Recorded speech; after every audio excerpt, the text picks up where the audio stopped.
오늘 2015년 새해 첫 주일 신년 예배를 드리게 하신 하나님께 영광을 돌립니다. 그리고 또한 오늘 우리 밴쿠버 영성교회에서 여러분들과 함께 예배 드리게 된 것을 진심으로 감사하고 또한 진심으로 축복합니다. 여러분 모두 이 감사의 마음을 담고 우리 하나님 앞에 힘찬 박수 한번 쳐 올리십시다. 네, 사실 우리가 사는 삶의 현장 가운데에는 우리의 마음을 서로 나누지 못하고 우리가 서로 함께 하지 못하는 그런 삶을 살아가는 경우가 참 많은 것 같습니다. 더더욱 우리같이 조국을 떠나 이렇게 먼 나라에 이민 와서 살아가는데 이 이민 사회에서 살다 보니까 사람들이 서로 마음과 마음으로 만나지 못하고 진정한 만남이 없는 그런 사람들이 너무 많습니다. 이렇게 먼 나라까지 왔는데 여기서 함께 더불어 서로 사랑하면서 서로 이해하면서 그렇게 살아가야 할 텐데 그렇게 살지 못하고 각자 떨어져서 외딴 섬처럼 그렇게 외롭게 살아간다고 하는 것은 진짜 큰 비극입니다. 2015년 우리에게 주어진 이 새해에는 우리 성도님들 모두가 정말 함께 우리가 돼서 서로를 진심으로 위해주고 서로를 진심으로 도와주고 그리고 서로 섬기고 서로 사랑하면서 살아가시기를 다시 한번 주님의 이름으로 축복합니다. 옆에 있는 분들과 인사합니다. 우리 정말 잘 살아봅시다. 먼데 보고 하지 말고 좀 가까운 데 있는 사람한테 다시 한번 합니다. 우리 정말 잘 살아봅시다.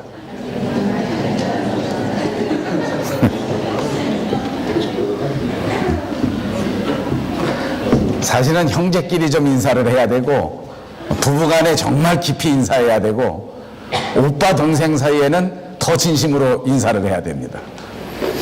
오늘은 우리가 쭉 강해해 오던 요한복음 강해를 잠시 접어두고 에베소서에 있는 성경 말씀을 봉독해 드렸습니다.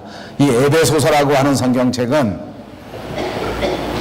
아주 재미있는 성경책입니다. 제가 한국에 있을 때 어느 유머집에서 보았는데 이 에베소서를 가리켜 이렇게 재미있게 표현한 것을 보았습니다. 예수를 믿는 성도들 가정 가운데 아기가 없는 집에 신방 갔을 때 가장 은혜로운 성경책이 어떤 책인가 하니까 에베소서. 이 에베소서는 사도 바울이 감옥 속에 있을 때 기록한 책이라 하여 옥중서신이라고 부릅니다. 바울이 기록한 옥중서신 가운데 한 권인데 로마의 차가운 감옥 속에서 갇혀 있을 그때에 에베소에 있는 성도들을 향해서 간절한 마음을 가지고 기록한 편지입니다. 그리고 이 에베소서 편지에서 사도 바울이 특별하게 강조하는 것은 너희는 하나님의 부르심을 받았으니 그 부르심에 합당하게 살아야 한다. 그것이 중심입니다. 하나님 앞에 부르심을 받은 사람들, 하나님 앞에 택함을 받은 성도니까 반드시 그 성도에 합당한 삶을 살아야 한다. 그리고 성도가 성도답게 사는 것 가운데 가장 중요한 것, 그것은 바로 하나가 되는 일이다. 함께 우리가 되는 것이다. 이렇게 설명한 것입니다. 그리고 함께 서로 우리가 되기 위해서는 이 방법도 중요한데 그 방법이 어떤 것인가 하는 것도 본문에서는 자세하게 설명해 주고 있습니다. 그렇습니다. 저와 여러분 모두가 하나님 앞에 부르심을 받은 하나님의 백성인 줄로 믿습니다. 교회는 무엇입니까? 교회를 다른 말로 말하면 하나님의 부르심을 입은 사람들의 모임입니다. 오늘 저와 여러분은 하나님께서 우리를 하나님의 교회로 부르셨다고 하는 사실을 분명히 믿어야 합니다. 저와 여러분 모두가 하나님이 세우신 밴쿠버 영성교회의 부름을 받아 기둥 같은 일꾼으로 세우심을 받았다고 하는 사실을 꼭 믿으시기를 바랍니다. 구약성경 이사야서 43장 1절에 보니까 내가 너를 지명하여 불렀나니 너는 내 것이라 라고 말씀하셨습니다. 주님이 저와 여러분 한 사람 한 사람을 지명하여 부르셨습니다. 이것이야말로 정말 놀라운 은혜요, 이것이야말로 정말 놀라운 기적이 아닐 수가 없는 것입니다. 부르심을 받은 저와 여러분, 이제 부르심에 합당하게 살아야 할 터인데, 그것이 바로 함께 우리가 되는 것입니다. 모두 하나 되시는 2015년 새해가 되시기를 주님의 이름으로 축복합니다. 가족이 하나 되시고 구역이 하나 되시고 여러분 모두의 교회가 함께 하나 되는 역사가 있어야 될 줄로 믿습니다.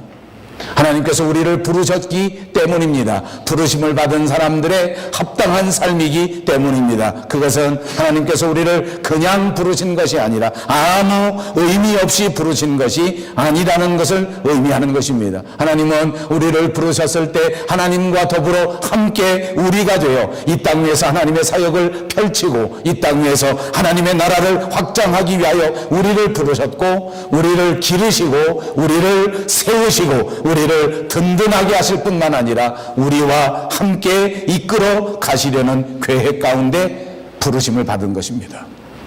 이렇게 우리가 부르심을 받았기 때문에 우리는 반드시 하나님과 하나가 되어야 하고, 이렇게 우리가 부르심을 받았기 때문에 우리 가족들이 온전히 하나님 앞에 하나가 되어야 하고, 이렇게 부르심을 받았기 때문에 우리 교회 전체가 믿음 안에서 하나 되는 역사가 있어야 할 줄로 믿습니다. 그러면 우리가 어떻게 하나가 될 수 있는 것입니까? 우리가 과연 어떻게 함께 우리가 될 수 있는 것인가 하는 말입니다. 분명히 필요한 자세가 있습니다. 분명히 하나 되기 위하여 필요한 마음이 있을 것입니다. 예를 들어 우리의 가족들을 살펴봅니다. 우리 가정생활 한번 봅시다. 남편과 아내 틀림없이 함께하는 우리입니다. 부모와 자식 틀림없이 함께하는 우리입니다. 그런데 안타깝게도 금이 생겼습니다. 왜 간격이 생기는 걸까요? 남편과 아내가 아무 간격 없이 틀림없이 하나 되어야 한다는 것을 누구나 알고 있는데, 그런데 왜 우리가 하나 되지 못한 채 간격이 생기고 금이 생기는 것인가? 아내는 내게 이렇게 해주었으면 참 좋겠는데 이렇게 해주지 않는구나. 남편은 나한테 분명히 이렇게 해야 하는데 이렇게 하지 않는구나. 내 남편은 내 말대로 이렇게 고쳐져야 할 텐데 저 인간이 도대체 고쳐지지 않는구나. 이것이 싸움의 모습입니다. 아내에게 기대하는 것이 있습니다. 그런데 아내가 전혀 호응해 주지 않기 때문에 날마다 나는 점점 멀어져 가는 것 아닙니까? 나는 변하지 않고 상대방은 변하기를 바라는 것이 우리의 모습이 아닌가 지적해 드리는 것입니다. 나는 반성하지 않고 상대방에게는 반성을 강요하고 있습니다. 나는 새로워지지 않고 상대방은 날마다 새로워지기를 바랍니다. 나는 성실하지 않으면서 상대방은 성실하기를 바랍니다. 사랑하는 여러분, 2015년 새해에는 함께 우리가 되기 위하여 남을 탓하기보다 먼저 내 자신을 살펴보고, 먼저 내 마음을 살펴보고, 내 삶의 자세를 살펴보고, 내 삶의 태도에 문제가 없는가 하는 것을 점검하고 살펴보는 여러분들이 꼭 되시기를 바랍니다. 오늘 저는 이 성경 본문을 통하여 우리가 하나 되기 위하여 반드시 가져야 할 자세 4가지를 말씀드리려고 합니다. 바라기는 이 4가지를 꼭 명심 또 명심하셔서 2015년 우리의 삶의 현장에서 우리 모두가 다 같이 승리하는 저와 여러분 모두가 되시기를 주님의 이름으로 축복합니다. 그 첫 번째 자세는 바로 겸손입니다. 겸손이 우리로 하여금 함께 우리가 되게 해 주는 것입니다. 함께 하려고 하면 겸손해야 된단 말입니다. 같이 가려고 하면 낮아져야 한단 말입니다. 그런데 겸손하지 못하게 하는 장애물이 있습니다. 여러 가지 장애물 가운데 저는 오늘 저와 여러분과 함께 생각하려고 하는 가장 결정적인 장애물, 그것이 바로 경쟁입니다. 이 말은 참으로 조심스러운 말입니다. 왜냐하면 특별히 저와 여러분처럼 한국적 배경을 가진 사람들은 너무나 경쟁에 익숙해 있기 때문입니다. 우리는 어려서부터 경쟁 속에서 살았고, 우리는 어려서부터 이 경쟁이 아니고는 내가 성공할 수 없다고 생각하고 살았고, 지금도 열심히 경쟁하고 있는데, 그러나 여러분 명심하십시오. 성경이 우리에게 가르쳐주는 진리는 다른 것이 아닙니다. 경쟁은 사람을 파괴시킨다는 것입니다. 경쟁 때문에 우리가 겸손해지지 못한다는 것입니다. 경쟁 심리 때문에 우리를 망하게 하고, 경쟁 심리 때문에 우리를 교만하게 하고, 경쟁 심리 때문에 우리가 함께 하나 되지 못하는 것입니다. 구약성경 창세기 4장에 보십시오. 가인이 등장합니다. 가인이 왜 이렇게 되었습니까? 하나님께서 자기 가인의 재산은 받지 아니하시고 동생 아벨의 재산은 받으셨습니다. 어떤 생각이 드십니까? 깜짝 놀랄 일입니다. 왜 내 제사를 받지 않고 동생의 제사만 받아주는가? 성경에 기록해 보니까 가인은 화가 난 나머지 그 얼굴 빛이 달라지고 말았습니다.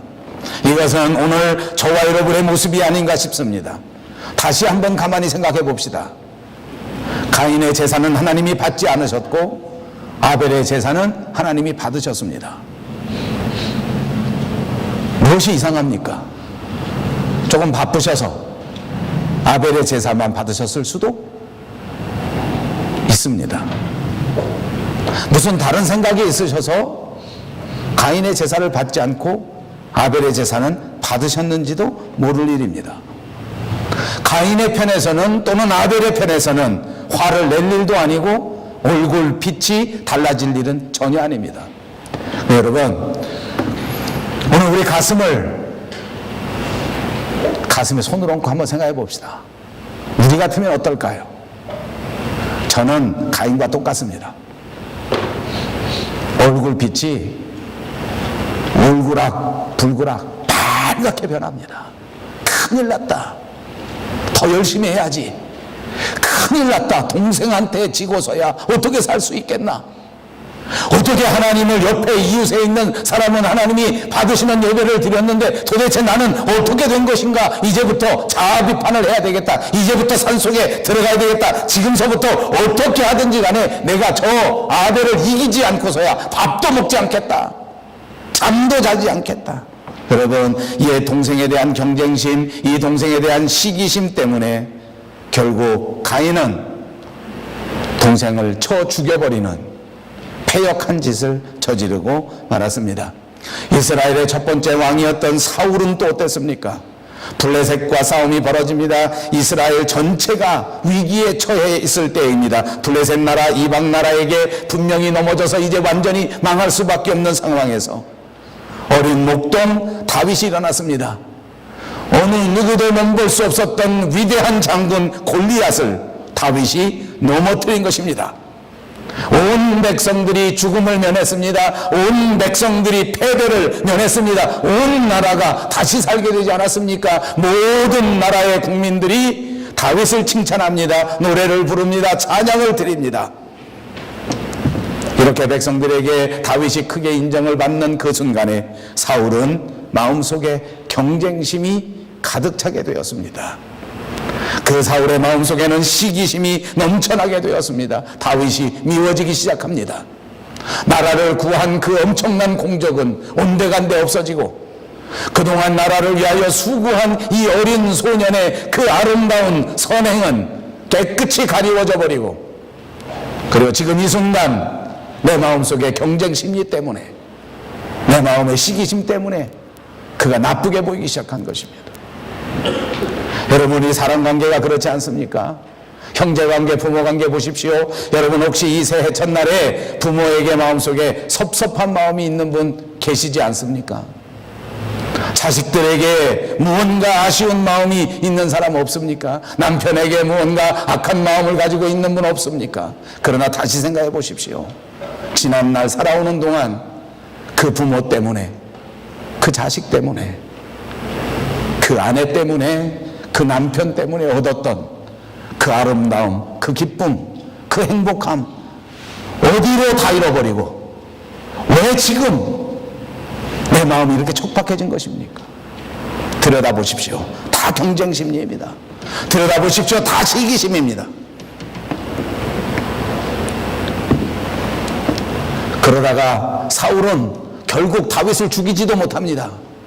결국 다윗을 이기지도 못합니다. 그리고 어떻게 됩니까? 자기 자신이 먼저 비참한 최후를 맞이하고 말았습니다. 여러분, 이 말에 우리는 꼭 교훈을 받아야 합니다. 겸손하지 못하고 교만하면, 시기와 질투에 사로잡히면, 경쟁 심리에 사로잡혀서 남을 이기고자 하면 결코 자기 자신이 먼저 비참해지고 자기 자신이 먼저 실패하게 된다는 교훈인 것입니다. 우리는 우리 직장에서, 우리는 우리 가정에서 정말 시기심 없이, 경쟁심 없이 살았는가, 우리를 다시 돌아보자는 것입니다. 우리가 시기에 빠졌기 때문에, 우리가 경쟁 심리에 빠졌기 때문에 조금 흉한 말로 우리 눈에 뵈는 게 없습니다. 그때는 보여지는 게 없더라고요. 경쟁 심리에 빠지고 시기 심리에 빠지니까 형제가 보이지를 않습니다. 스스로 높아져야 하겠다, 스스로 인정받아야 하겠다 하는 이런 경쟁 심리 때문에 피를 나눈 형제를 미워하기 시작한 것이 아닙니까? 온 가족이 서로 싫어하는 것입니다. 여러분, 명심하십시오. 이렇게 되면 자기 먼저 쓰러지게 됩니다. 그래, 우리 믿는 사람들은 어떻게 살아야 하는지 압니까? 하나님께서 때가 되면 높여주신다. 하나님께서 알아서 해주신다. 믿습니까? 믿어집니까? 한번 입으로 해보십시다. 하나님께서 알아서 해주신다. 때가 되면 하나님께서 높여주신다. 아멘. 그게 신앙인의 태도야. 하나님이 높여주실 때까지 기다리십시오. 내가 먼저 인정받고 내가 먼저 높아지려고 하는 것은 내가 하나님의 행세를 하려는 것입니다. 내가 하나님의 행세를 하면 그 인생이 어떻게 되겠습니까? 다 망치고 마는 것입니다. 여러분, 교회 안에서도 똑같습니다. 교회 안에서도 내가 인정받기를 원합니다. 내가 먼저 인정받고 내가 먼저 높아지고 내가 먼저 사람들 앞에 유명해져야 하는데, 그러지 못하면 살짝 비칩니다. 여러분, 사실은 인정받고 싶은 것은 사람에게 본능입니다. 경쟁하고 싶은 것도 사람에게 본능입니다. 저는 오늘 이 설교를 통해서 저와 여러분에게 이런 교훈이 있기 바랍니다. 본능까지 우리 마음대로 제어할 수 있는 게 아닙니다. 경쟁하고 싶은 본능, 인정받고 싶은 본능, 그건 없는 사람이 없다는 거예요. 유치하게 하지 말자는 것입니다. 진짜 인정받으려면 어떻게 되는지 아세요? 낮아져야 된다는 거예요. 진짜 인정받으려면 어떻게 되는지 아세요? 남들이 하지 않는 겸손한 일부터 하는 거예요. 진짜 경쟁하려면 어떻게 해야 되는지 아세요? 내가 먼저 양보하는 일입니다. 그래야 이깁니다. 그것이 그리스도인입니다. 십자가 위에서 예수님께서는 그 물과 그 피를 아낌없이 우리에게 내어주심으로써 인류의 위대한 구원의 왕이 되셨단 말입니다. 여러분, 그렇게 우리가 먼저 낮아지고 우리가 먼저 양보해주고 우리가 먼저 굳은 일을 먼저 하고 우리가 먼저 귀찮은 일을 먼저 감당하면 어떻게 되는지 압니까? 하나님이 여러분을 알아주십니다. 세상에 주는 기쁨이 아니라 하나님이 인정해 주시는 기쁨이 여러분의 마음에서 샘솟듯 일어나는 역사가 있게 될 줄로 믿습니다. 진정한 기쁨은 바로 이런 기쁨입니다. 하나님이 우리 마음속에 심어주시는 그 기쁨, 하나님 때문에 날마다 솟아오르는 그 기쁨, 이 기쁨으로 2015년 한 해를 살고 싶지 않으십니까? 그러므로 여러분, 겸손함으로 함께 하나님과 생활하시기를 바랍니다. 두 번째 하나 되는 것은 바로 온유입니다. 온유함이야말로 우리를 하나님과 함께 우리가 되게 만들어 줄 것입니다. 온유라는 말은 원래 그 말의 어원을 살펴보니까 잘 길들여진 야생마라는 의미를 가지고 있다고 합니다. 잘 길들여진 야생마. 본래부터 순한 말이 아니란 말입니다. 본래는 야생마인데 잘 길들여졌다. 우리가 예수 믿으면서 간혹 이런 말 듣습니다. 나는 절대 못 봐준다. 나는 이런 꼴 절대 못 봐준다. 나는 이런 사람 절대 용서하지 못한다. 나는 이런 일 절대 이해하지 못한다. 그래요. 우리 모든 사람들이 제가 살아보니까 다 고집은 다 세더라고요. 고집 안 센 사람 하나도 못 봤어요. 저는 제가 연애하고 살 때는 제 아내는 정말 고집이 없는 줄 알았어요. 제 아내는 제가 연애할 때 보니까 딱 천사더라고. 천사. 둘도 말고 딱 천사더라. 조집사님도 그러셨나 봐. 그때 그러셨죠? 그러면 진짜 무서운 말이야. 그때만 그랬어. 살아보니까 야, 내 아내도 고집이 얼마나 센지. 그 고집을 꺾지 않더라고. 모든 사람이 고집이 있어. 모든 사람이 안 되는 게 있더라고. 근데 그것이 길들여져야 온유야. 뭘로 길들여져야 합니까? 말씀으로 길들여져야 합니다. 아멘. 여러분, 신앙으로 길들여져 있습니까? 여러분의 삶이 믿음으로 길들여져 있냐 그 말입니다. 예수님은 우리에게 마태복음 5장 5절에 말씀하셨습니다. 온유한 자는 복이 있나니 땅을 기업으로 받을 것이다. 온유함이 땅을 기업으로 받게 한다. 온유함이 장사 미천이란 말입니다. 온유함이 축복의 근원이란 말입니다. 온유함이야말로 행복의 근원입니다. 온유해야 하나가 될 수 있단 말입니다. 온유한 사람만이 하나님과 함께 우리가 된다고 하는 사실을 믿으시기를 바랍니다. 그렇습니다. 온유한 자가 결국은 승리하게 됩니다. 온유한 사람 옆에는 많은 사람들이 몰려듭니다. 그러나 온유하지 못한 사람 곁에는 결단코 친구가 있을 수가 없습니다. 사람이 없습니다. 여러분, 착각하지 마십시오. 입 바른 소리 잘하는 사람이 잘난 사람인 것은 착각입니다. 입 바른 소리 잘하는 사람 언제나 외롭습니다. 더러운 꼴 못 보는 사람 깨끗한 줄 아십니까? 아니요, 쓸쓸합니다. 흉한 꼴 못 보는 거 자랑하지 마십시오. 아니요, 다 봐줄 수 있습니다. 다 받아줄 수 있는 일입니다. 다 이해할 수 있는 일입니다. 나는 결코 용서 못한다. 아니요, 얼마든지 용서할 수 있습니다. 용서하는 사람이 복의 근원입니다. 이해할 줄 아는 사람이 축복받는 것입니다. 온유한 자만이 결국 승리하게 된다고 하는 사실을 믿으시기를 바랍니다.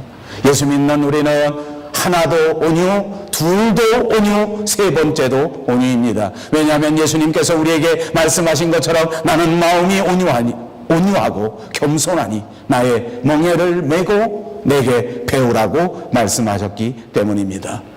그분은 겟세마네 동산에 올라가서 기도하실 때에 내 뜻대로 하지 마시옵고 아버지의 뜻대로 하시옵소서라고 기도하셨습니다. 여러분, 예수님이 철학이 없으셨겠습니까? 여러분, 예수님이 여러분 같은 지조가 없으셨겠습니까? 아니, 예수님이 여러분처럼 경험이 없으셨겠습니까? 그분도 생각이 있으셨습니다. 그분도 계획이 있으셨습니다. 그분에게도 지식이 있으셨습니다. 그럼에도 불구하고 예수님의 위대한 점은 무엇입니까? 그 겟세마네 동산에서 내 뜻대로 마시옵고 주님의 뜻대로 하시옵소서. 저는 목회를 하면 할수록, 신앙생활을 하면 할수록 이 대목에 큰 은혜를 받습니다. 우리는 정말 신앙생활을 했지만 때로는 부족한 점이 너무나 많습니다. 우리 한국교회가 잘못하는 일이 얼마나 많은지 모릅니다. 예수를 믿으면서 하나님의 뜻을 따르기는커녕 예수님을 이용해서 내 뜻을 펼쳐가려고 하는 것이 우리 교회의 모습이 아닌가 반성해야 된단 말입니다. 예수님을 끄잡아들여서, 하나님을 끄잡아들여서 내 소원을 이루고 내 마음을 이루고 내 뜻을 이루고 내 계획을 이루려고 하는 것은 결코 온유한 것이 아닙니다. 내 생각을 내려놓고 내 계획도 내려놓고 내 지식도 내 철학도 내 인생관도 다 주님의 십자가 아래 내려놓고 주여 말씀하시옵소서. 주님, 제가 어떻게 살기를 바라십니까? 그것이 온유입니다. 그리고 그런 자가 믿음의 복을 받고 그런 사람이 하나님의 축복을 받는다고 하는 사실을 꼭 기억하시기를 바랍니다. 사랑하는 여러분, 2015년에는 반드시 이 예수님의 온유함을 배워 예수님과 함께 우리가 되는 저와 여러분이 꼭 되시기를 바랍니다. 여러분, 온유가 영어로 뭔지 아십니까? 젠틀입니다. 우리가 말하는 젠틀맨, 그 젠틀의 바로 온유입니다. 옆에 사람들과 인사합니다. 젠틀하게 사십시다.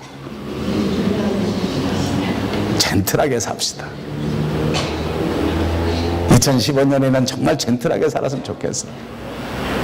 저는 우리 밴쿠버 영성교회를 볼 때 늘 감사한 게 있습니다.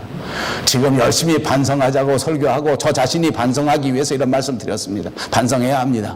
그러나 여러분들 좀 칭찬해드리고 싶고, 우리 교회 다 젠틀해. 가만히 보고 사람들이 다 조용해요. 솔직히 말하면 다는 아니야. 요 중에도 한두 명 끼었어. 내가 누구라고 내 말 안 해. 한두 명 딱 끼어있더라고.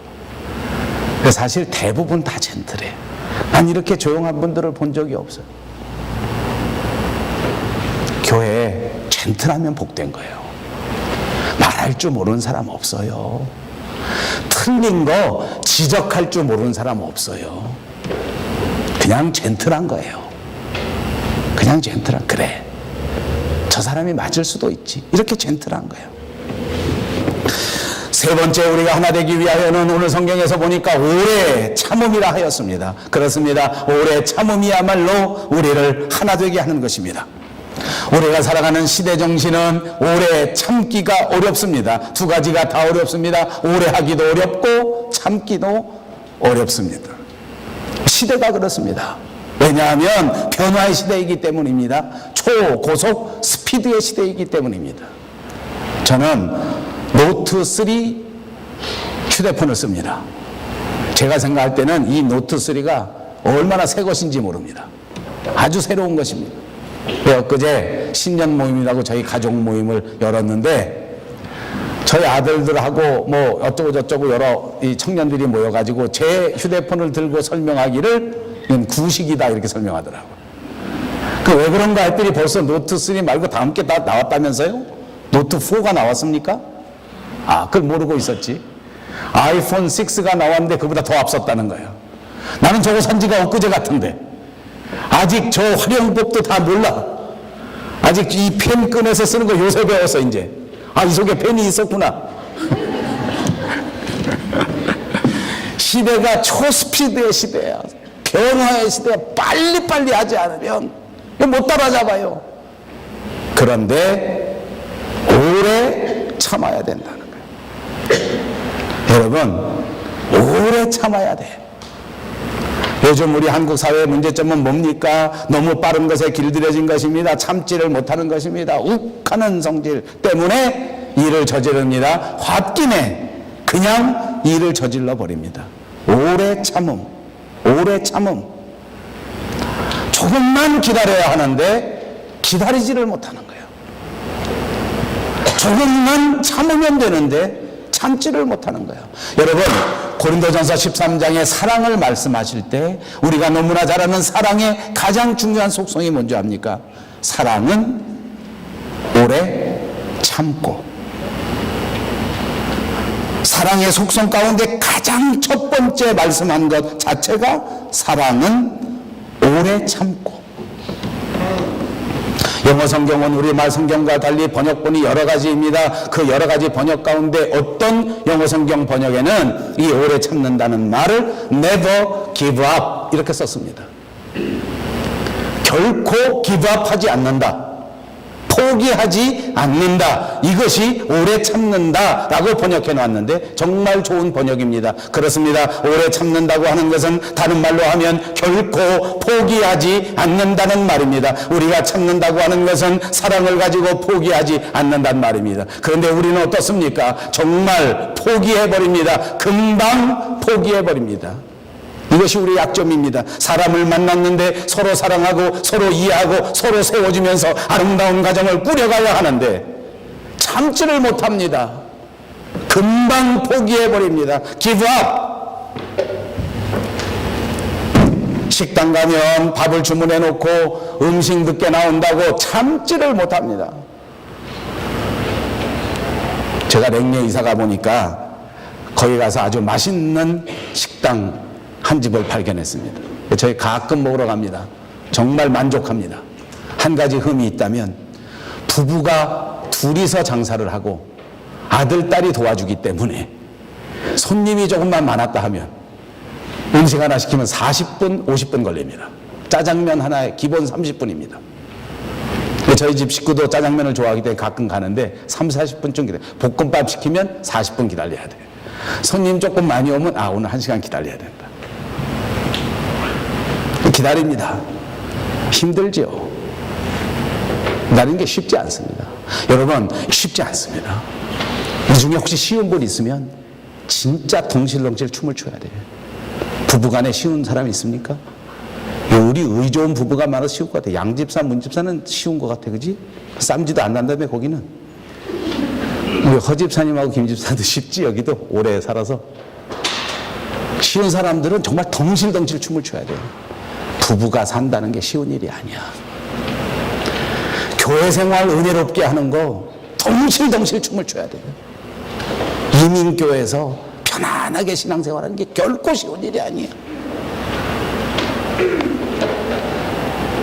어려운 일이라 하나님이 우리에게 맡기셨다는 거예요. 각오를 새롭게 해야 돼. 2015년에 반드시 내가 내 가족을 살려내야 되겠다. 아멘. 내 가족을 살려내기 위해서 내가 어떻게 해야 돼? Never give up. 결코 포기하지 말고, 결코 뒤돌아서지 말고, 결코 좌로나 우로나 치우치지 말고 십자가 붙들고 끝까지 나가 승리하는 여러분 꼭 되시기 바랍니다. 이 땅 위에 우리 밴쿠버 영성교회를 세우신 우리 하나님, 이 교회를 이 땅 위에 세워나가는 것은 결코 쉬운 일이 아닙니다. 10년 동안 땀 흘려 기도해도 교회에 열매가 없어 힘들어할 때가 있습니다. 제가 자료를 찾아보니까 4년 전서부터 우리 교회는 줄어들기 시작합니다. 성가대도 줄어들고 송구영신 예배도 줄어들고 사람이 다 줄어듭니다. 너무 힘들어요. 그래도 우리가 감당할 수 있으니까 하나님이 우리한테 맡기셨어요. 있습니까? 쉬운 일이 아닙니다. 저절로 되는 일이 아닙니다. 새로운 각오를 가지고 내가 결코 믿음의 삶을 포기하지 않겠다. 내가 결단코 예수 십자가 기도합하지 않겠다. 내가 끝까지 십자가의 길을 걸어 주님과 함께 우리가 되고야 말겠다.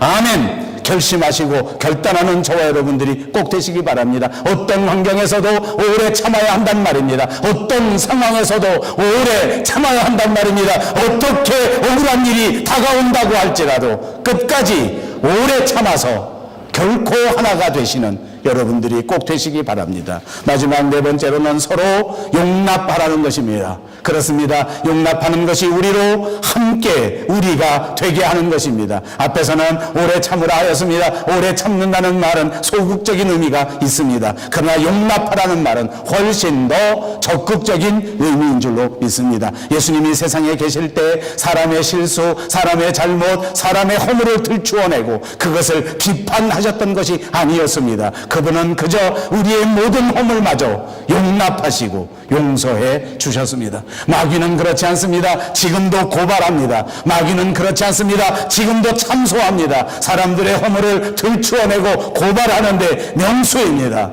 그러나 베드로전서 4장 8절에 보십시오. 사랑은 허다한 허물을 덮는다고 말씀해 주셨습니다. 자문서에도 말씀합니다. 미움은 다툼을 일으켜도 사랑은 모든 허물을 가리우느니라. 제가 살벌한 이야기 하나 하고 오늘 설교 마칩니다. 미국의 어느 마을에서 있었던 일입니다. 큰 부자가 살았답니다. 하루는 자기 집에서 파티를 열었습니다. 큰 부자의 집이었기 때문에 집 자체가 어마어마하게 넓었습니다. 거기다가 멋진 음식을 잔뜩 차려놓고 그리고 큰 파티를 배설하고서 주변에 있는 이웃들을 다 모았습니다. 많은 사람들이 모였습니다. 그리고 그 집 안에 있는 마당에 호수가 이 호수 같은 아주 완전히 큰 그런 연못, 그런 수영장이 있었습니다. 잔뜩 파티를 하고 잔뜩 즐긴 다음에 집주인이 그 호수 주변의 사람들을 쭉 모아놓고 이야기를 하는 것입니다. 누구든지 이 수영장의 저 끝에서부터 이 끝에까지 지금서부터 수영을 할 터인데 수영장에서 수영해가지고 1등으로 헤엄쳐 오는 사람에게 내가 상을 주겠다. 3가지 상을 줄 수 있는데 그 중에서 하나 선택하면 돼. 첫째는 내 모든 재산을 상속해 줄 내 딸에게 결혼하게 해줄 수 있다. 무남 동료 외딸인데 이 딸하고 결혼하는 거야. 두 번째, 만약 내 딸하고 결혼하는 게 싫으면, 또는 이미 결혼을 한 사람들은 딸하고 또 결혼할 수 없으니까 두 번째는 내 재산의 절반을 주겠다. 그리고 세 번째는 혹시 내 재산의 절반보다 또 다른 초이스가 있는데, 그건 뭐냐면 세계에서 가장 값진 다이아몬드 반지를 주겠다. 근데 이 다이아몬드 반지가 값이 이 사람의 재산의 절반과 비슷한 그런 가치를 가지고 있는 그런 반지라고 합니다. 그래서 이 재산의 반 정도를 받으면 아마도 온 가족이 3대, 4대, 5대에 이르기까지 아무 일도 하지 않고 평생 부자로 살아도 먹고 살 수 있을 만큼의 재산, 그런 재산을 경품으로 걸었단 말이에요. 첫째는 딸하고 결혼하는 거, 둘째는 뭐요? 재산의 반. 이런 건 또 귀신같이 알아. 그러니까 딴 때 질문할 때 대답 하나도 안 하다가 이런 데 질문할 때는 금방 대답해. 두 번째 뭐라고? 재산의 반. 세 번째는 뭐? 그렇지. 그건 안 가르쳐줘도 알아. 자, 근데 이 소리를 듣고 사람들이 생각해, 야, 이게 웬 떡이냐. 하여간 뭐 내가 수영을 잘하든 못하든 뭐 이건 한번 해봐야 되지 않겠어요? 혹시 내가 나가서 1등 했다 하면 하여간 셋 중에 하나인데, 여러분 같으면 어떤 게 제일 좋겠습니까? 에? 총각들은 뭐 딸하고 결혼하면 되겠죠. 총각이 아닌 사람은 둘 중에 하나밖에 없잖아요. 잘 생각해 보세요. 사람들이 야, 이거 이제 언제 여기 땅 하나 하고 막 그냥 흥분해가지고 막 들어가려고 하는데, 이 주인이 하는 말이, 지금 근데 이 수영장 안에는 제가 세팅을 해놨습니다. 무슨 셋업이냐? 악어를 한 마리 갖다 놨다는 거예요. 악어. 근데 이 악어가 평상시보다 배가 좀 고프다. 그 다음에 뱀, 독이 들어있는 뱀 100마리를 갖다가 이 호수에다가 쫙 뿌려놨다는 거야. 거기다가 또 300마리 독고기, 독이 들은 고기 300마리 풀어놨다는 거야. 그러니까 만약 들어가서 피 냄새만 흘렸다 하면 악어, 또 뭐 넣어놨다 그랬지 아까? 응? 뱀. 너들도 하여간 그런 건 잘하는구나. 엄마 아버지를 닮았으니 뭐 자식도 잘해요. 또 뱀, 그 다음에 뭐 독고기 막 말려들어가지고 금방 박살 난다는 거야 지금. 그 사람들이 어떻게 하겠습니까? 막 가려다가 전부 그만둡니다. 어느 한 사람도 거기 들어가려고 하는 사람이 없었습니다. 그런데 갑자기 어떤 한 청년이 덤프덕 들어간 거야. 그러더니 막 그냥 들어가지고 막 얼마나 열심히 수영을 하는지, 혼자 하니까 몇 등이요? 1등! 이야, 1등. 근데 뭐 주인이 얘기했으니까 당연히 1등 했으니까 약속대로 해야 될 거 아니야. 1등이 막 올라오니까 사람들이 옆에서 막 박수를 치고 막, 야, 이 주인도 정말 이게 무사히 왔다는 거 아니에요, 무사히. 거기 악어, 그 다음에 또 뭐? 뱀, 그 다음에 또 뭐? 독고기 막 다 있었는데, 안 죽고 이 청년이 와서 탁 온 거야. 그냥 수영을 해. 막 수영을 해가지고 왔으니 막 올라왔는데 주인이 딱 보니까 막 숨을 홀떡홀떡 하지 않겠어요? 얼굴을 보니까 얼굴이 하얗게 창백한 거야. 그러니까 막 주인이 막 흥분해가지고, 야, 수고했다고, 너 이 세 가지 중에 어떤 거 할래? 하고 물어봤습니다. 뭐라고 대답했겠습니까? 이 청년이 막 숨을 헐떡헐떡 하면서, 가만히 있어 보세요. 가만히 있어 보세요. 어떤 놈이 내 등 뒤에서 나 떠밀었는지 그거부터 알아봐야 돼. 여러분, 이제 저와 여러분은 2015년 신앙의 경주장에 떨어졌습니다. 이 2015년 믿음의 삶을 살고 나면 이 모든 신앙의 삶이 끝나고 이 모든 믿음의 경주가 마쳐지고 달려갈 길을 다 가고 최선을 다하여 다름박질을 한 그 뒤에는 우리에게 엄청난 상급이 기다리고 있습니다. 생명의 면류관, 의의 면류관, 축복의 면류관. 그러나 여러분, 2015년 이 과정은 여전히 저와 여러분에게 십자가입니다. 희생 없이 못 가는 길, 눈물 없이는 못 가는 길입니다. 부르심의 삶을 살기 위해서 때로는 악어같이 위험한 것들이 우리를 넘볼 것입니다. 하나님과 함께 우리가 되어 걸어가기 위해서는 독뱀이 우리를 호시탐탐 괴롭힐 수도 있습니다. 누가 이 2015년에 저와 여러분의 등을 떠밀어서 이 밴쿠버 영성교회에서 살게 하셨는지 아십니까? 예수님이십니다. 주님이 저와 여러분의 등을 떠미셨습니다. 왠지 아십니까?